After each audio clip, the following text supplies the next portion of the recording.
dia nggak tahu isinya apa itu. Iya, tapi dia saya juga nggak tahu bang. Jalannya kan udah kebungkus. Dan kan ada yang tukang mikulnya tuh 4 orang. Saya tanya juga di situ.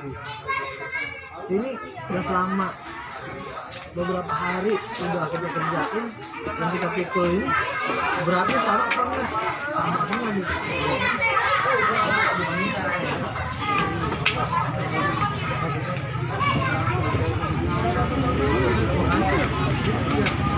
Percaya nggak percaya nih,